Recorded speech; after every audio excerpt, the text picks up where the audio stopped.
Hi everyone, it's Cari. Welcome to another monthly wrap-up. It is the end of April. Don't know how that happened, but I read quite a few different books. I kind of jumped out of my comfort zone a little bit for this, so I'm very excited to talk about all of these. I'm going to Japan tomorrow. So excited. So if you want to see that content, I post all of my non-bookish life stuff on my other channel, which is always linked down below. So Japan vlogs will, by the time this is up, maybe already coming out. I don't understand time. But anyway, so today is technically the 27th of April. April is not over yet, but I have a feeling that I'm going to be packing today and I'm not going to read for the rest of the month. So we're going to talk about what I did manage to read. Before I do that though, shout out to the sponsor of this video. As always, thank you to Squarespace. Squarespace is where you can host your online presence. I have hosted my website on Squarespace for over 4 years, caricakes.net. You can check it out. Squarespace is just a really wonderful resource for setting up whatever you want as a website. You can set up a shop because it has a bunch of different features like monetization. The analytics is really wonderful regardless of what you're trying to do on your website. They have a comment section, ways to link your social media accounts, and they also have a feature that can create membership and subscription levels within your website to help build any kind of online community, etc. It's so simple to use. Setting it up, there's a ton of free templates, so immediately your website looks really professional. So you can go to squarespace.com right now and actually play around with it for free and set up your entire website. When you're ready to launch, you can go to squarespace.com/caricanread and get 10% off of your first website or domain. Thank you so much to Squarespace always for supporting this channel and for helping me make a pretty little website. I didn't sleep last night and I chugged a coffee before this, so if I get a little crazy-eyed,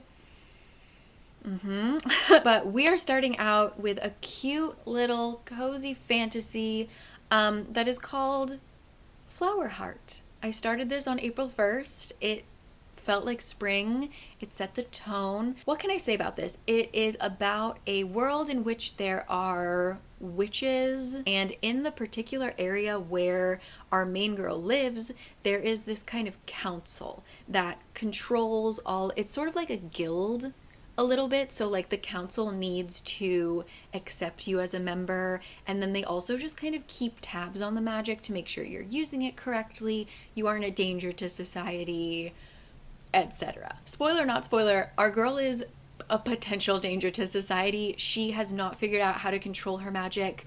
Her magic is all related to flowers, which is why it really felt like spring. I kind of enjoyed how the magic was described, and something horrible happens that puts a loved one at risk of dying.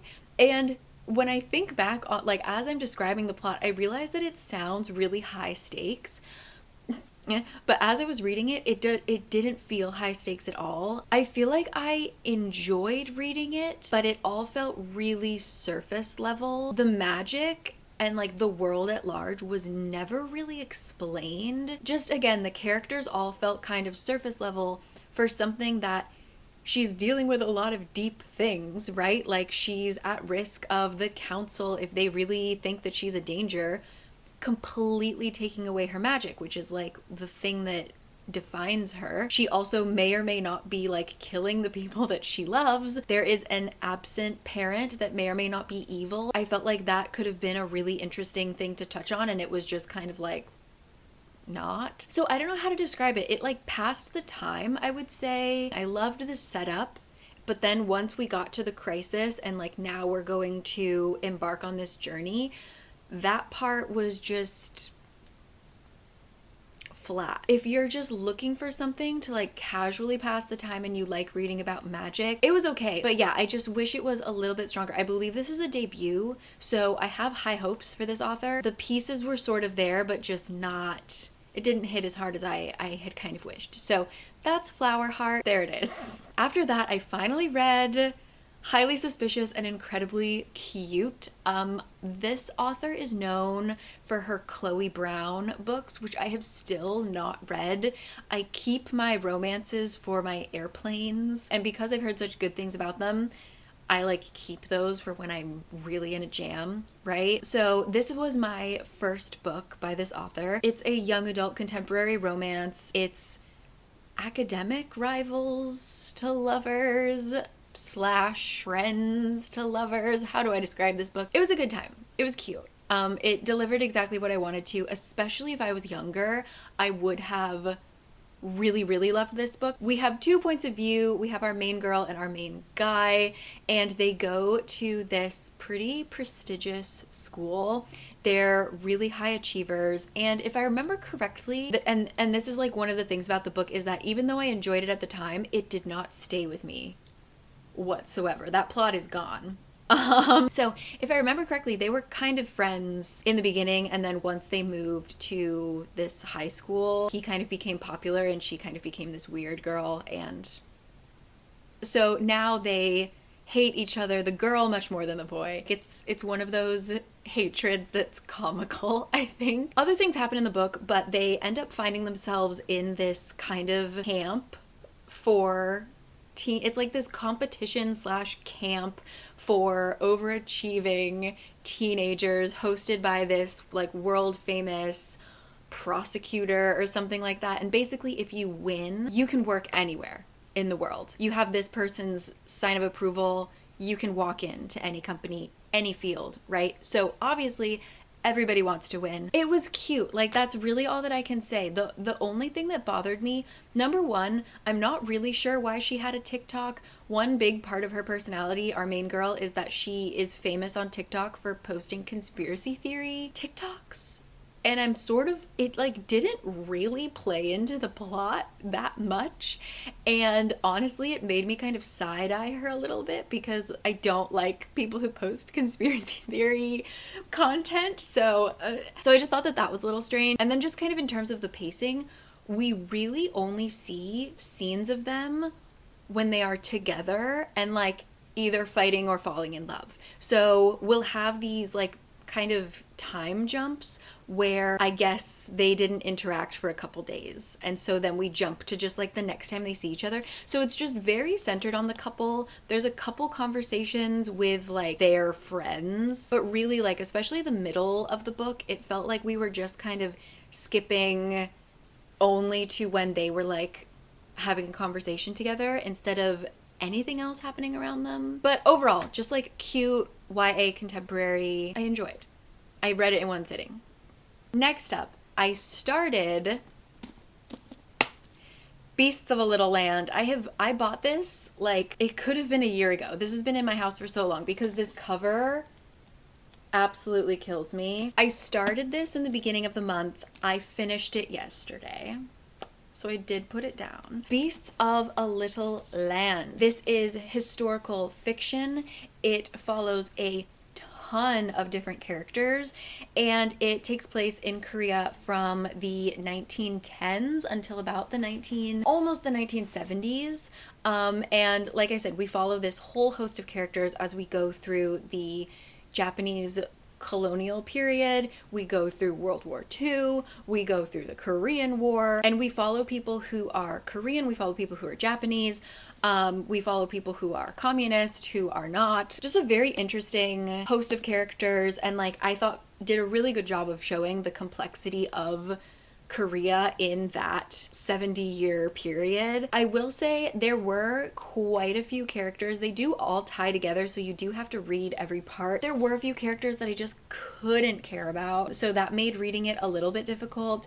It's incredibly sad. Do not read this for a happy ending. You will not get it. So if you liked Pachinko, or if you didn't like Pachinko. Pachinko also is a book that is historical fiction about Korea during the Japanese colonization period, but Pachinko really follows one family and kind of just tells it chronologically through all the generations. This, because it has so many different people, this felt a little easier to read because you were just constantly getting you were just like jumping from character to character, and they all live such different lives that it was just sort of fresh the whole time, even though I didn't like a couple of the characters. So yeah, I did stop. It is broken into parts, like when we jump to a different decade. I read part 1, which is the biggest part. I stopped at part 2, and then I read part 2 to the end in one day. So yeah, I thought that I learned a lot. It has a lot of like Korean folk tales in here. Also, a difference with Pachinko is Pachinko takes place mostly in Japan, which was fascinating because I've never learned about that.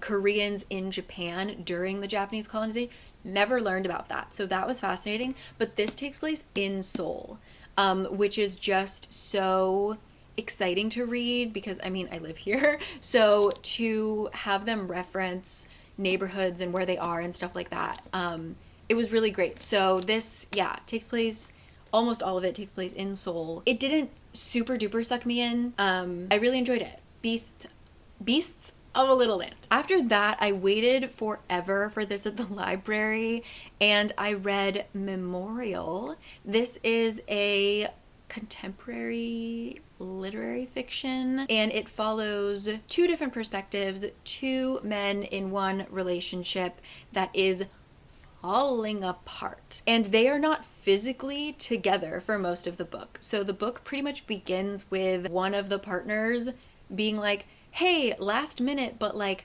my dad's dying, so I have to jet off to Japan to see him. Oh, by the way, my mom's coming to stay with us for like an unknown amount of time, so can you just chill with my mom and I'll be back, maybe, who knows, it could be months, it could be years, bye, and just leaves.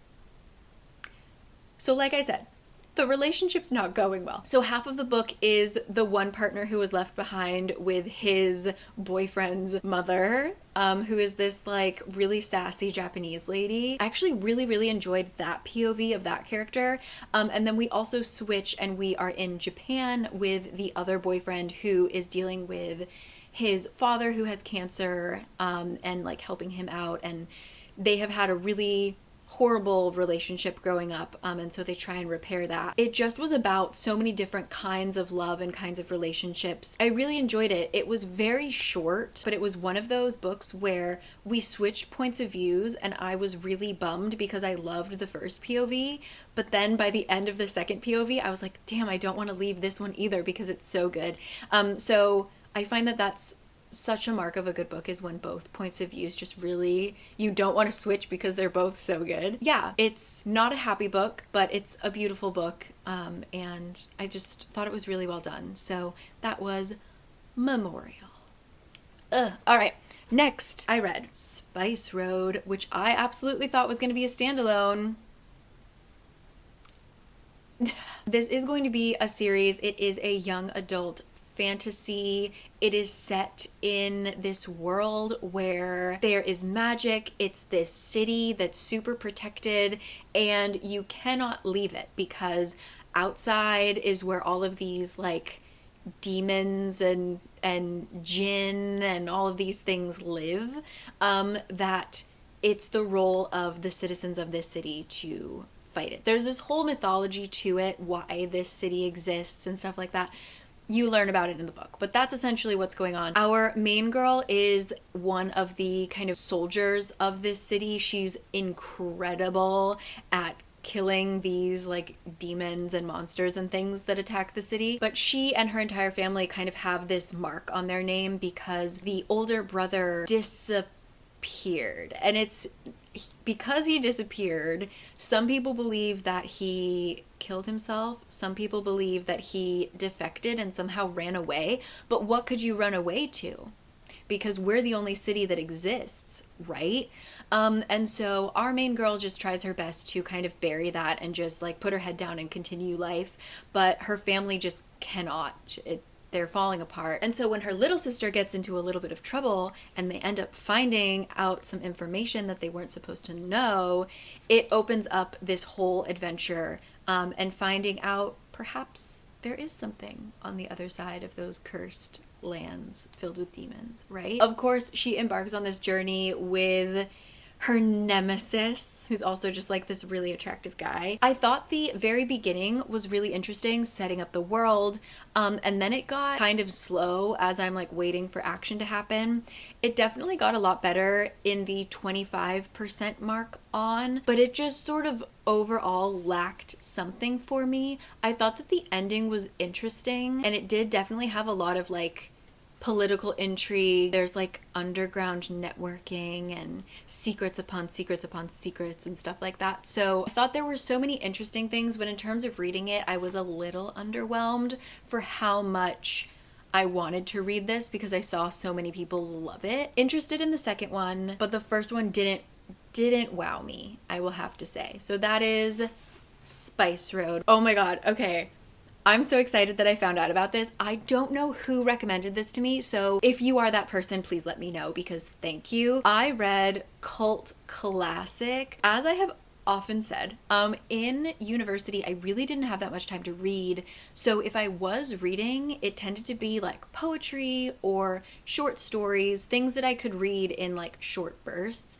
And I so distinctly remember this one collection of short stories, but I forgot the name. I could tell you everything about the cover, but I just forgot the name of it. And it is written by this author. So when I was looking up cult classic, it said from the author of I Was Told There Would Be Cake is the name of the short stories collection that I read in university. In my mind, I was just like, poof. So I absolutely was ready to dive into cult classic because I knew that I liked her work at least a few years ago. Cult classic is this darkly hilarious book about a woman who lives in New York City and she starts to see her ex-boyfriends, and she has like a lot of exes, and so it's bizarre that like every single day she will walk out of her front door and inevitably run into someone. Like even if they live in Germany, they'll like, oh, I just happened to be in the city, and she just has these run-ins consistently for like a couple weeks.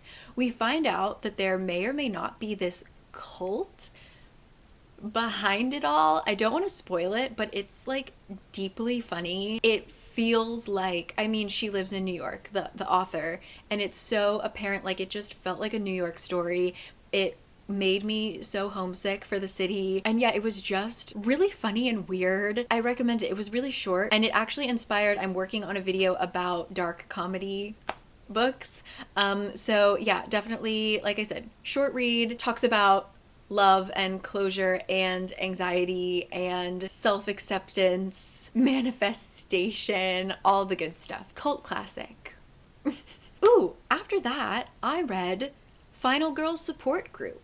This is by the same author as the Southern Housewives Guide to Slaying Vampires or something.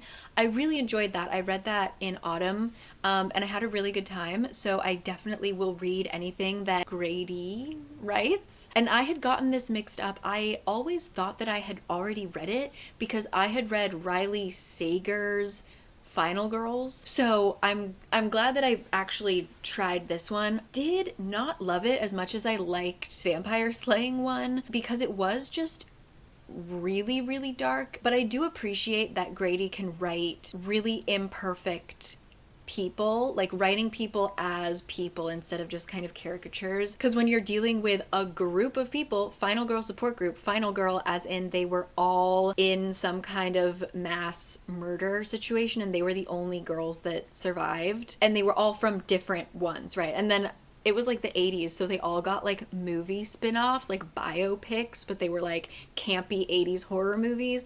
Anyway, so they're kind of like superstars.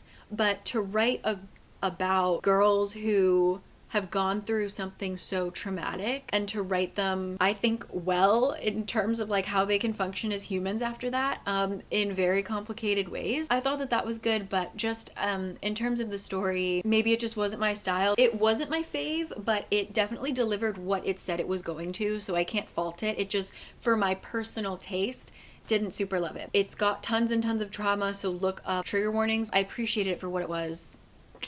The Final Girls Support Group. After that, this was definitely recommended to me on this channel, so shout out if you have mentioned this before, but I read The Bone Season, which is a series, and I didn't know this, but it is by the author of The Priory of the Orange Tree, which no, I haven't read yet. That's a monster of a book. I have not read it yet. So The Bone Season, I believe, is like one of her first books, and someone told me this after I posted that I had read it. She wrote this when she was 19, and she actually went back and edited it a few years later. So there is like, I guess like the first, second, whatever editions of the book are different from what I might have read now.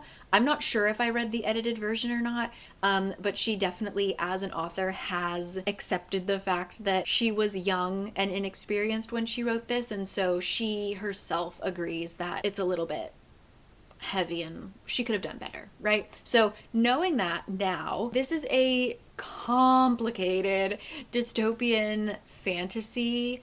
I think it's YA, technically. We are living in the future in England. People basically have various different powers that have been kind of categorized. What are they called? Hold on. Okay, they're called clairvoyance. That's right. So they're called clairvoyance, and this is, I'm sorry, I said fantasy. This is a supernatural dystopian. So we follow our main girl, who is a very rare type of clairvoyant, and she has joined the kind of criminal underground of London. It's dystopian because the society is run by this really weird kind of government system, and you are not allowed to be a clairvoyant. So they will, like, the police officers will basically patrol and like try and catch, like they're all like undercover cops, and they'll like try and catch clairvoyants, right? And so one day she actually does get caught. She goes to prison and she thinks like, damn, this is it, like maybe I can do a prison break, maybe my crime boss can bust me out, you know, whatever. But then she gets taken somewhere and finds out a big old secret behind the world as she knows it. And this is where like the supernatural element comes in. I can't go into it too much more, but she essentially is brought to a whole nother society. She sort of becomes, I believe the word that they use is a slave. She has to work for these people and use her gifts and all this stuff, blah, blah, blah, blah, blah.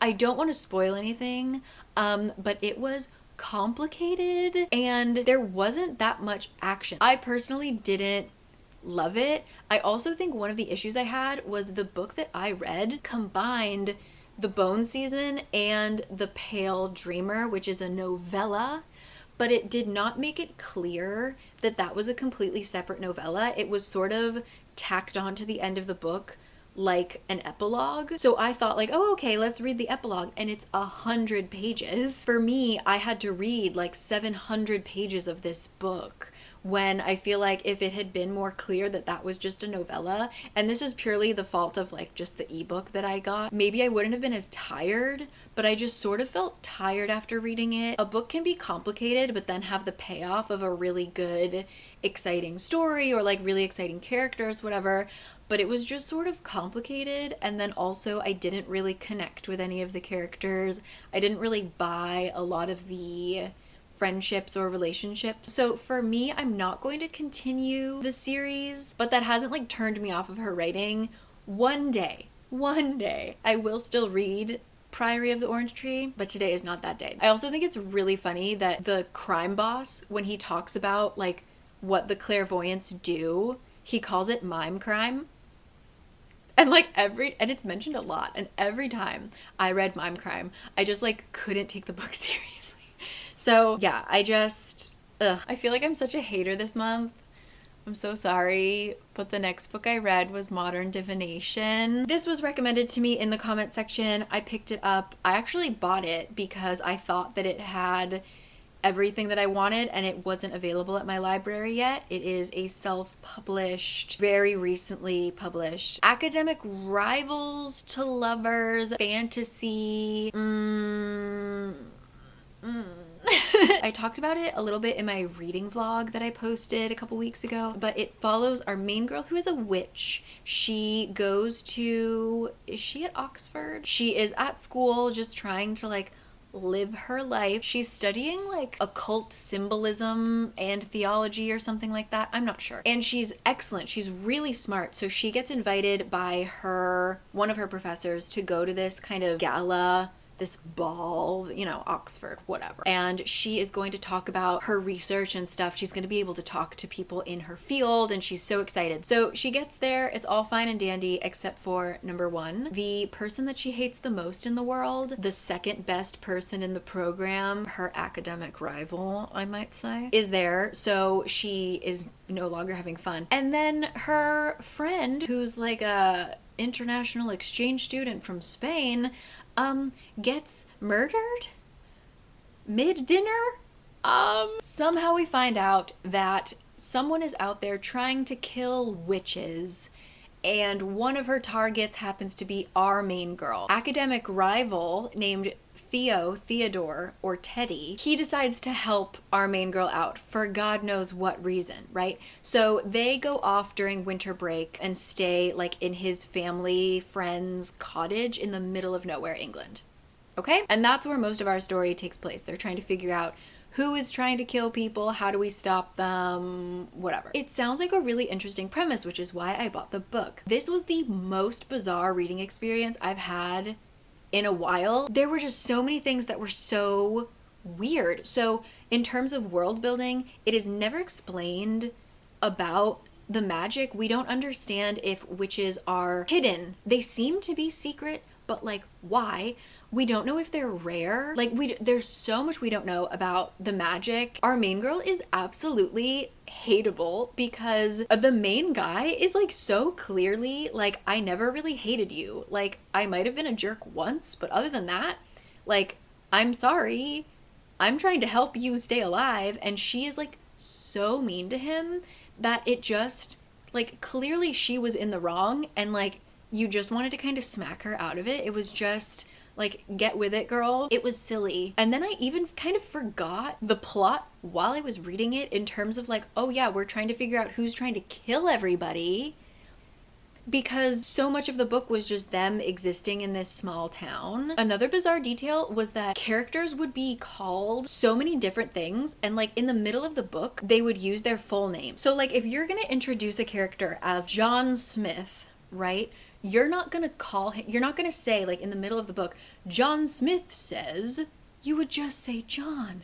If they're a main character, just call him John. The author would just randomly, and she gave them complicated ass names. So it was just so bizarre to have like Theodore Jenkins, whatever his name is, or just Theodore, or Teddy, or just Jenkins. It was so very odd. And then the thing that just like I really drew the line, and when this scene happened I was so done with this book. There is a scene where Theodore is brushing his teeth and he spits out his toothpaste, which is such a clear visual, right? So like I was there, I could see the scene playing out in my head, and they're talking in the bathroom, and then 2 sentences later they are like in another part of the house. How did they get there? It was very strange. The dialogue was like someone would say one thing and then you'd get 2 pages of our girl thinking of things, and then she would reply.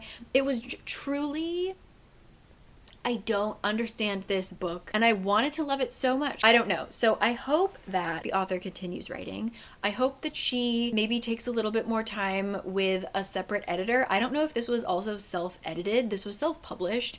I don't know if she had any sort of feedback, but yeah, I thought the ideas were there, but truly what a mess of a book. So that's Modern Divination. I think it's a series. If I read it correctly, there should be a continuation, but I'm also confused by the ending, so who knows? So after that, I was kind of in this reading slump where, as you could tell, I had kind of read 1, 2, 3 books in a row, and I had DNF'd a book in that period as well. But I just, I couldn't get into them. And so I made a whole reading vlog about it, but I finally read The Serpent and the Wings of Night, which is a book that is going pretty viral in the enemies to lovers, young adult fantasy or adult fantasy book talk world, which usually is a miss for me, but I had a trusted friend who doesn't even like fantasy say that she really liked this book. So I was like, okay, I am putting my faith in you. And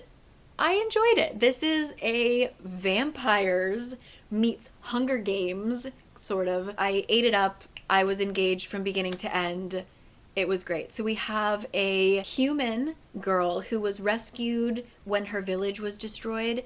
She was rescued by the vampire king, and for whatever reason, he raised her as his own daughter. Is it 100 years? I don't remember how often it is, but there's this big tournament where if you win it, you get a wish from the goddess of death, who is the goddess who created vampires in the first place. So our human girl is going to enter, hopefully win, and she's going to ask the goddess to make her, I forget the exact word, but she's essentially going to tie herself to her father, the vampire king, and they can share power. And so she will essentially become a vampire without having to become a vampire, because most people die when vampires try to turn them, right? So her dad didn't want to do that. Got it? So of course she makes enemies, she makes some allies during this whole thing, and really all of the book is this kind of tournament. So it's very action-packed. Some people I heard didn't like that because our main character is like on the brink of death for most of the book, and she somehow always gets herself out of trouble. But I kind of liked it. I don't know why. It just did what I needed it to do. Right after that, I started reading the sequel, and this did not do what I needed it to do. And I've heard this about this author before. She's written a ton of books, but I know her from Daughter of No Worlds, which has also gone kind of viral recently. From what I've heard, most people say that they loved the first book, and then the rest of the series either didn't really interest them or just wasn't as good. And so with this, I agree that the Serpent and the Wings of Night was really strong, but the sequel, not so much. However, if you are a fan of Cassian, and I hate to compare every book with winged males to ACOTAR, but here I am. If you liked Cassian as a character, that's who the main male character is. He's Cassian. So especially in the second book. So if you want to read just like a kind of Cassian fanfic, no offense, because I think that the stories are different, but like a very Cassian-esque character, there you go. But I really didn't like the second one. I didn't understand the plot. I mean, I understood the plot, but I just thought it was kind of dumb. And this is technically going to be like a 6-book series, but the first 2 are focused on our human girl and Cassian 2.0. The next 2 are going to focus on another character from these books, and the next, right? So this is technically a duology. If you're scared to get into an unfinished 6-book series, you can pretty comfortably read these as a duology if you'd like to. So that was The Serpent and the Wings of Night and The Ashes and the Star-Crossed King. Cool. Then, after 8 long weeks on the holds list at my library, I finally read Alone with You in the Ether. This is by the same author as the Atlas 6, which I didn't love, but I had heard really great things about this. It's a standalone. It is a journey. It is a romance. It follows 2 adults. Our main girl is a docent at an art museum. And she has this like chance run-in with this guy who is a theoretical math researcher and professor. The story is told in 2 POVs. They are both dealing with very different kinds of mental struggles. I really appreciated the author's note at the end because the author herself actually struggles with a behavioral disorder. I forget exactly how she referred to it, but she really uses her own experience to really realistically portray some characteristics of these characters, and it was rough to read. It definitely felt like a very toxic relationship at times, but it also felt like they were kind of meant for each other. It was just really complicated, and it wasn't just like an easy romance. Because it's told in their points of view, there are quite a few bits of the book where I felt like I was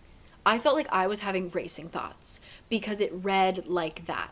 She has a lot of anxiety. I don't think I loved it just because it didn't. I tend to like books that don't give me anxiety, but like I felt anxious reading it. So definitely look up trigger warnings. It was pretty dark, talks a lot about like suicidal ideation. Yeah, it was just complicated. And one of my like Bookstagram friends, Perry, said that it was an immersive book, and it absolutely was like an immersive experience. I felt like I was in it. Yeah, it was a very, very interesting book. That is Alone with You in the Ether. Yes. Continuing books that were difficult to read and did not make me feel warm and fuzzy. I read Dyscalculia, finally, which has like the most amazing cover. This one was hard to get into, I will say. It's very short. Even if it says it's like 100 something pages, some pages just have one sentence on it. So it was a little bit difficult for me to get into it. I was at about 30% when I was like, okay, I get it. I get where we're going. I understand it. But by the end of it, I actually really liked it. Please look up trigger warnings. This was all about trauma. I can't even explain it. But I really thought it was beautiful. It was very different from what I normally read. And I'm glad that I finally read it. So that is Dyscalculia. It's, when I see blurbs about it, it talks about like, it's about recovering from a breakup. But I felt like the breakup was like the tiniest part of the story.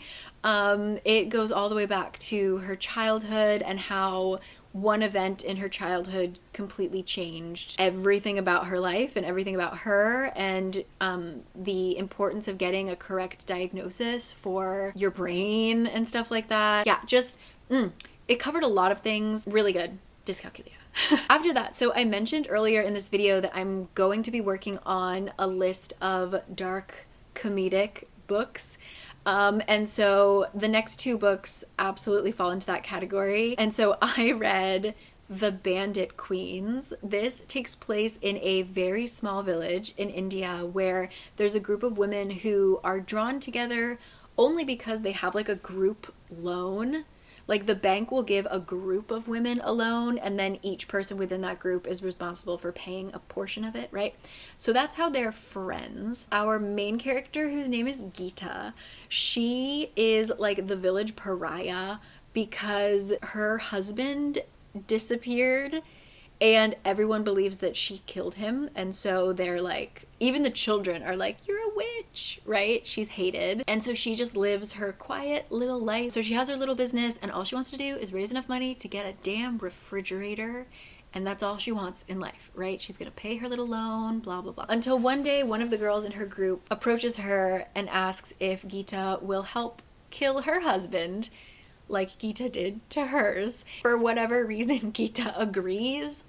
It's the weirdest book because it's so funny. I was laughing out loud. The conversations between these women are so darkly funny, but the background is that all of these women are being horrifically abused by their husbands.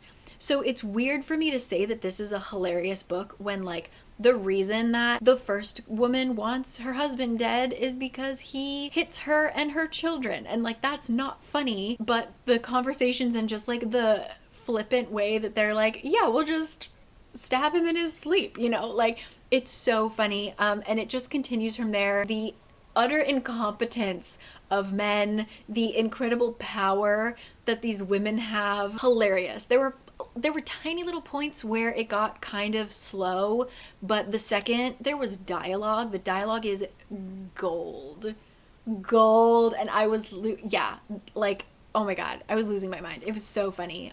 So yeah, if you are able to read a book that is comedy but is very much about domestic violence, if you can handle that, The Bandit Queens, hilarious.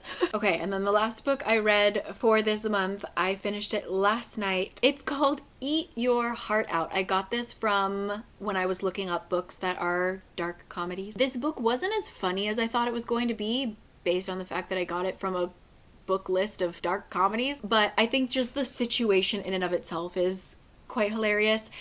We follow a group of young teens who are all sent to a fat camp, and there is suddenly a zombie apocalypse and they have to fight their way out. The author's note is actually in the front of the book because the author wants to be very clear that this is supposed to be satire, this is supposed to be commentary on the absolute ridiculousness of not only fat camps, but of this kind of demonization of obesity epidemics and like body types and all of this stuff. It was really commentary on how that's so harmful and how we're dehumanizing people. And look at the results.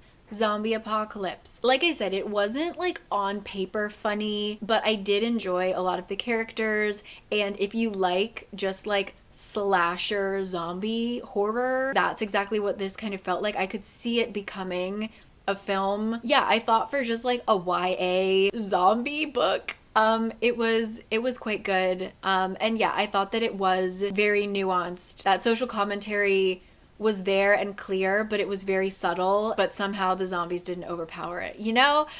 So yeah, that was Eat Your Heart Out. And then currently, it's a very short story, but I am reading I Who Have Never Known Men, which is a short story. It is science fiction by this Belgian author, and I don't know how I feel about it so far. I feel like this is a book that I'm going to have to look up a lot of reviews and explanations and deep dives in order to fully get it. Essentially, what's going on is there's a bunch of women who are locked in this like basement prison together. They have no concept of time. None of them know each other. They don't have any memories in terms of why are they locked up? Like, did they do anything to deserve this? Probably not. I don't think anyone does. There are guards that are men. The only way that they vaguely know how much time has passed is that there is a young girl who is now no longer a young girl. So they're like, we've had to have been in here for like at least 10 years, right? Maybe more. Then one day randomly the alarm goes off, the guards run out, and the prisoners find their way out of their prison, and they come out and it's just like this desolate place, nothing in sight. Like they aren't even sure they're on Earth, you know? So that's kind of where I'm at right now. They've just gotten out and like tried to start figuring out what to do with themselves. But yeah, that's what I'm currently reading. I wish I was reading this in a literature class so that someone could hold my hand through it. But yeah, that's how I'm gonna end April. Yeah, this was such an odd little mix of books this month, but I hope within there you can find books either that you can pick up or you can avoid, because unfortunately I read some not good ones this month and my battery's dying. How does this always happen? How does this always happen? So anyway, that was my April. I hope you guys are reading some good things. And once again, thank you to Squarespace for sponsoring this. You can find my link in the description box. Squarespace.com/cari-can-read. You get 10% off of your first website or domain, and you can check out my website as well. So, yeah, I'm really concerned about how much I can read in May because I'm traveling a lot and I have family visiting, but hopefully I can pick up something good. And also in June, I will start my Mortal Instruments plot breakdown videos. So look forward to that. Yeah, all right. I will catch you guys in a little bit. Let me know your thoughts about everything I've talked about down below, especially if you disagree. I felt like my reading slump, it felt like I was reading incorrectly. It felt like I wasn't understanding these books. So if you really loved one of these books, let me know why. I'd love to hear from you. So, all right.